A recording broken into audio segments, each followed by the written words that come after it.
दोस्तों, आज की सबसे पहली और बड़ी खबर। झारखंड के राज्यपाल रमेश बैस और मुख्यमंत्री हेमंत सोरेन ने छत्तीसगढ़ के बीजापुर में उग्रवादियों के साथ मुठभेड़ में शहीद 168 बटालियन सीआरपीएफ के assistant commandant S B Tirkey के पार्थिव शरीर पर पुष्प चक्र अर्पित कर श्रद्धांजलि दी और उनकी वीरता को नमन किया। राज्यपाल और सीएम ने शहीद के शोकाकुल परिजनों से मुलाकात कर उनका ढाढ़स बंधाया। उन्होंने कहा कि शहीद के परिजनों की सहायता के लिए सरकार हमेशा खड़ी है। सीएम ने कहा कि झारखंड के एक और वीर सपूत ने देश की रक्षा के लिए अपने को बलिदान कर दिया। उनकी शहादत पर हम सभी को गर्व है। उन्होंने कहा कि उग्रवादियों के इस तरह की कायराना हरकत से हम मर्माहत जरूर हुए हैं। हमने एक बार फिर अपने परिवार के एक सदस्य को खोया है। दोस्तों, बड़ी खबर है। मलेशिया में फंसे झारखंड के मजदूरों ने लगाई वतन वापसी की गुहार। झारखंड के विभिन्न जिलों के 30 मजदूर मलेशिया में फंसे हैं। इन्होंने सोशल मीडिया पर अपनी समस्याओं को साझा करते हुए भारत सरकार और झारखंड सरकार से वतन वापसी की गुहार लगाई है। मजदूरों ने कहा है कि कंपनी ने 4 महीने की मजदूरी का भुगतान नहीं किया है। इससे उनके सामने खाने पीने की समस्या हो गई है। इनका वीज़ा की अवधि भी खत्म हो गई है। झारखंड के गिरिडीह जिले के बगोदर प्रखंड के खेतकों के 4 मजदूर समेत गिरिडीह, हजारीबाग और बोकारो के 30 मजदूर रोजी रोटी के लिए मलेशिया की राजधानी कुआलालंपुर के बेंटोंग गए थे। 3 साल पहले 30 जनवरी 2019 को 3 साल की वीजा अवधि में ट्रांसमिशन लाइन में ये काम कर रहे थे, जहां मजदूरों को कंपनी ने 4 महीने से मजदूरी का भुगतान नहीं किया है। मजदूरों ने वीडियो जारी कर कहा है कि अब उनके वीज़ा की अवधि खत्म हो गई है। कंपनी ना तो मजदूरी दे रही है, ना ही भारत भेजने की पहल कर रही है। दोस्तों, बड़ी खबर है। जेपीएससी के संशोधित रिजल्ट में अनारक्षित वर्ग के अभ्यर्थियों की बढ़ेगी संख्या। जेपीएससी ने कोर्ट से पीटी रिजल्ट को संशोधित कर प्रकाशित करने की इजाज़त मांगी है। अब अगर संशोधित रिजल्ट जारी होता है तो अनुसूचित जाति, अनुसूचित जनजाति और ईडब्ल्यूएस के अभ्यर्थी घट जाएंगे और BC1, BC2 और सामान्य वर्ग के अभ्यर्थियों की संख्या बढ़ेगी। सफल अभ्यर्थियों में लगभग 811 अभ्यर्थियों की संख्या बढ़ जाएगी। यानी मेंस एग्जाम में अभ्यर्थियों की संख्या 4883 हो जाएगी। बता दें कि जेपीएससी की मेंस एग्ज़ाम 28 जनवरी से होनी थी, लेकिन हाईकोर्ट में सुनवाई के बाद एग्ज़ाम को कुछ समय के लिए स्थगित किया गया है। बता दें कि कोर्ट से अनुमति मिलने पर आयोग संशोधित रिजल्ट प्रकाशित करेगा, जिसमें BC1 के 154, BC2 के 108, अनारक्षित वर्ग के 782 अभ्यर्थी बढ़ सकते हैं। वहीं एक अनुमान के अनुसार SC कैटेगरी के 111 अभ्यर्थी, ST के 145 और ईडब्ल्यूएस के 151 अभ्यर्थी को कम हो जाएंगे। झारखंड में मैट्रिक और इंटरमीडिएट की लिखित रूप से होने वाली एग्ज़ाम का मॉडल प्रश्न पत्र स्कूली शिक्षा व साक्षरता विभाग द्वारा जारी कर दिया गया है। झारखंड शिक्षा परियोजना परिषद और झारखंड शैक्षिक अनुसंधान व प्रशिक्षण परिषद ने 5-5 सेट में मॉडल प्रश्न पत्र तैयार कर जारी कर दिया है।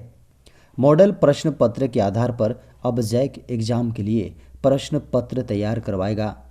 OMR शीट पर होने वाली एग्जाम के ऑब्जेक्टिव प्रश्नों के मॉडल प्रश्न पत्र पूर्व में ही जारी कर दिए गए थे। मैट्रिक और इंटरमीडिएट एग्जाम के 40-40 अंक की OMR शीट पर और लिखित रूप से होगी। 20 अंक की प्रायोगिक परीक्षा और आंतरिक मूल्यांकन के लिए दिए जाएंगे। लिखित रूप से होने वाली एग्जाम 1.5 घंटे की होगी। बता दें कि यह परीक्षा OMR शीट पर होने वाली परीक्षा के साथ साथ होगी। दोनों परीक्षाओं के बीच छात्र छात्राओं को 30 मिनट से आधा घंटा का अंतराल मिल सकेगा। मॉडर्न होगी देश की पुलिस। केंद्र ने 26,275 करोड़ रुपए की योजना को दी मंजूरी। केंद्र सरकार ने 26,275 करोड़ रुपए की वित्तीय लागत से 2025-26 तक व्यापक पुलिस आधुनिकीकरण योजना को जारी रखने को मंजूरी दे दी है। केंद्रीय गृह मंत्रालय ने बताया कि इस योजना में जम्मू कश्मीर, पूर्वोत्तर राज्यों तथा माओवाद प्रभावित क्षेत्रों में सुरक्षा संबंधी व्यय, नई बटालियनों के गठन, उच्च प्रौद्योगिकी से लैस अपराध प्रयोगशालाओं और अन्य जांच प्रविधियों के विकास का खर्च शामिल है। इस योजना में वे सभी प्रासंगिक योजनाएं हैं जो 26,275 करोड़ रुपए की कुल केंद्रीय वित्तीय लागत से आधुनिकीकरण एवं सुधार में योगदान देगी। मंत्रालय का कहना है कि यह व्यवस्था अंदरूनी कानून व्यवस्था और पुलिस द्वारा आधुनिक प्रौद्योगिकी को अपनाने के तहत की गई है। उसके अंतर्गत देश में ठोस अपराध विज्ञान तंत्र विकसित करने और आधुनिक प्रौद्योगिकी को अपनाने के तहत की गई है। राज्यों को मादक पदार्थों पर काबू पाने तथा आपराधिक न्याय प्रणाली को मजबूत करने के लिए सहायता दी जाएगी। रांची पहुंचे राजद सुप्रीमो लालू प्रसाद यादव। राष्ट्रीय जनता दल के सुप्रीमो लालू प्रसाद रविवार को रांची पहुंचे। रांची के बिरसा मुंडा एयरपोर्ट से लालू यादव सीधे रांची मोराबादी स्थित राजकीय अतिथिशाला पहुंचे। चारा घोटाले से जुड़े एक मामले में उन्हें सीबीआई की विशेष अदालत में 15 फरवरी को हाजिर होना है। डोरंडा कोषागार से 139.35 करोड़ रुपए की अवैध निकासी का मामला है। इसमें लालू प्रसाद समेत 99 अभियुक्त बनाया गया है। कोर्ट में फैसले के समय सभी अभियुक्तों को हाजिर होना होगा। मनरेगा में फर्जी निकासी पर केंद्र ने लिया बड़ा फैसला।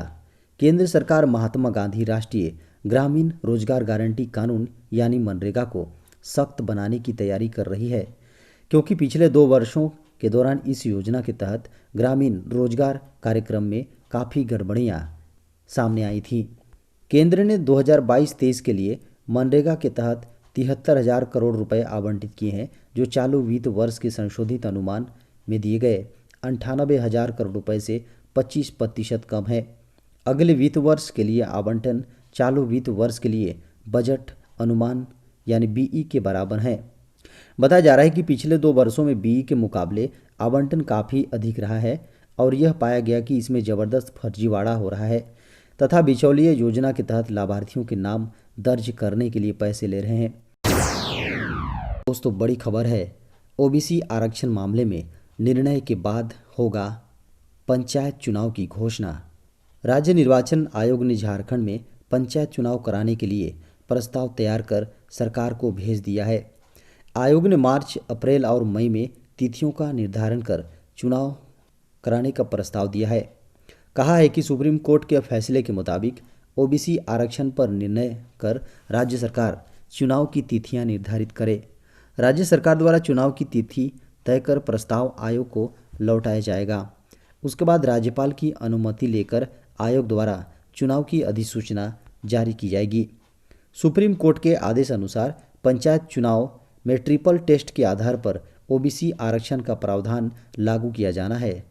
ट्रिपल टेस्ट नहीं करने पर ओबीसी को आरक्षण दिए बिना केवल ST/SC आरक्षण पर ही पंचायत चुनाव कराना होगा।